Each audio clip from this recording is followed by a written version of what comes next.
güclü qar yağır, yollar aktiv şəkildə qardan təmizlənir. Hazırda heç bir hissədə heç bir məhdudiyyət tətbiq edilməyib. Həm mərkəzi yollara, həm də müxtəlif küçələrə texniki duz səpilir. Xüsusi texnika işləyir. Kaxetidə ikinci gündür güclü qar yağır. Güclü yağış bölgədə müəyyən problemlər yaradıb.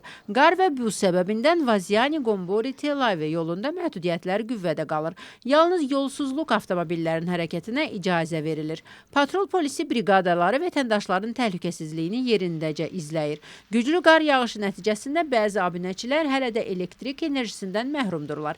Bələdiyyə nəqliyyatı da səhər saatlarından işə başlaya bilmir. Yerli hakimiyyət orqanlarının məlumatına əsasən bütün müvafiq xidmətlər problemin həlli üçün fəal şəkildə çalışır.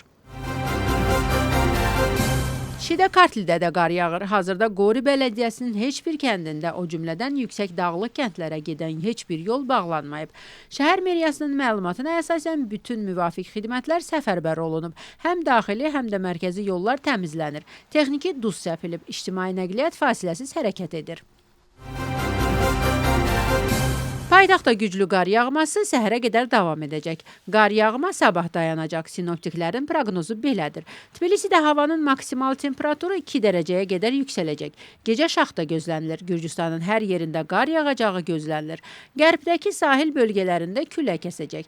Yaxın günlərdə ölkə ərazisində yağıntısız hava şəraiti gözlənilir. İspaniyada iki sürətli qatarın toqquşması nəticəsində 39 nəfər dünyasını dəyişib. 170 nəfər yaralanıb. Onlardan 75 nəfəri xəstəxanadadır. 15 nəfərin vəziyyəti ağırdır. Hadisə İspaniyanın cənubundakı Kordova şəhəri yaxınlığında baş verib. Məlumata əsasən təxminən 300 nəfər sərnişin daşıyan Malagadan Madridə gedən sürətli qatar relsdən çıxaraq qarşıdan gələn qatarla toqquşub.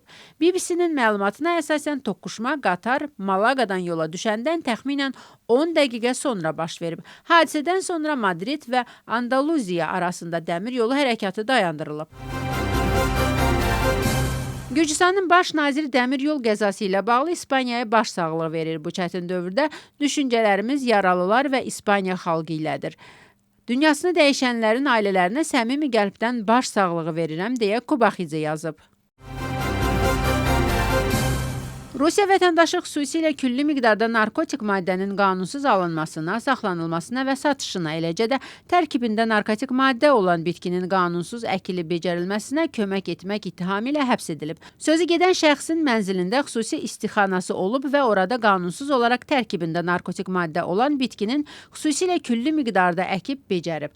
Axtarış nəticəsində xüsusilə külli miqdarda qurudulmuş marixuana və kannabis bitkisi sübut kimi götürülüb. Cinayət 20 ilə qədər və ya ömürlük həbs cəzasını nəzərdə tutur. Yeni bir böyük müxalifət birliyinin yaradılıb-yaradılmayacağı hələlik məlum deyil. Siyasi liderlər artıq sözdə konsensus sənədi üzərində işlədiklərini bildirirlər. Məlumdur ki, artıq 8 müxalifət partiyası arasında kommunikasiya gedir. Salome Zurabishvilinin müxalifəti yenidən birləşdirib-birləşdirməyəcəyi və birliyə doğru yenə bir addımın necə başa çatacağı bəlli deyil. Vahid Milli Hərəkat iddia edir ki, onlar artıq konkret hərəkətlər və planlar barədə danışırlar. Lakin hakim komanda rəqiblərin açıqlamalarını ciddiyə almır. Pravoslav kilsəsi bugün vəftiz gününü qeyd edir. Bu münasibətlə ölkənin bütün fəaliyyətdə olan kilsələrində təntənəli liturgiya keçirildi. Xütbədən sonra kilsənin həyətindəki böyük müqəddəs su fəvvarəsində su ilə vəftiz ayini yerinə yetirildi. Vəftiz olunanlar müqəddəs suyu evlərinə aparırlar. Suxişvili rəqs ansambli Carnegie Hall'da uğurlu çıxış etdi. New York'un ən nüfuzlu zalında keçirilən Gürcüstan Milli Baletinin konsertində yüzlərlə insan iştirak edib. Gecədə Hollywood ulduzu Robert De Niro da iştirak edibdir və o konsertdən sonra ansambl üzvlərini uğurlu çıxışları münasibətilə şəxsən təbrik edib. New York'da klassik proqramla yanaşı Suxişvili ansambli bir neçə müasir rəqsdə ifa edib. Suxişvili dəfələrlə Amerika Birləşmiş Ştatlarının müxtəlif səhnələrində çıxış edib.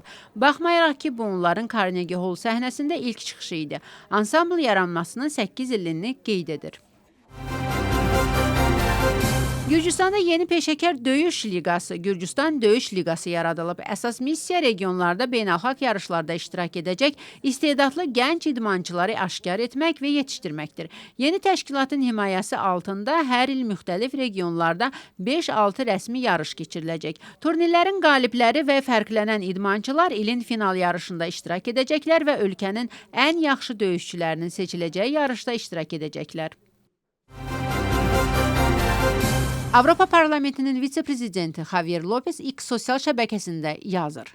Avropa İttifaqının ali nümayəndəsi Kaja Kallas bu vəzifə üçün yararsızdır. O, Kallasın bəyanatını paylaşır. Bu bəyanatda Avropa İttifaqının yüksək vəzifəlisi olan Kallas yazır. Çin və Rusiya ehtimal ki, yaxşı günlər keçirirlər. Müttəfiqlər arasındakı bölümdən istifadə edirlər.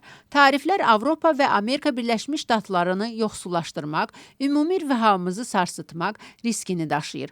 Javier Lopez'in sözlərinə görə Kaja Kallas bugünkü dünyanın və Avropanın real maraqlarından uzaqdır.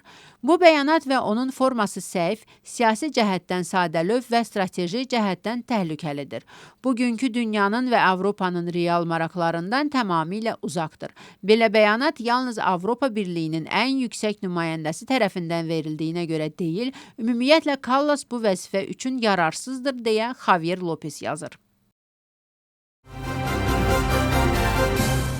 İranın ali lideri Əyətullah Əli Xomeyni Donald Trampı ölümcül etirazları qızışdırmaqda ittiham edib.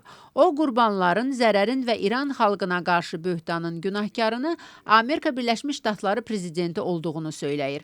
Bundan əlavə Əyətullah Əli Xomeyni bildirir ki, İran keçmişdə dəfələrlə bu cür üsyanlarla qarşılaşıb, lakin hazırki üsyan digərlərindən fərqlənirdi, çünki Amerika Birləşmiş Ştatları prezidenti bu üsyanda birbaşa iştirak edirdi. Onun sözlərinə görə İran ölkəni müharibəyə sövq etmək niyyətində deyil, lakin cinayətkarları cəzasız qoymağı da planlaşdırmır. Vladimir Zelenski bildirib ki, Ukrayna Amerika Birləşmiş Ştatları ilə bir neçə danışıqlar aparıb və hazırda müharibəyə son qoymaq üçün lazım olan sənədlər üzərində işləyir. O bildirib ki, Amerika tərəfi ilə danışıqlar gələn həftə davam edəcək. Zelenskinin sözlərinə əsasən, Ruslar müharibəyə son qoymaq istəsəydilər, raket zərbələri əvəzinə diplomatiyaya diqqət yetirərdilər. O bildirib ki, Rusiyaya təzyiq davam etməlidir.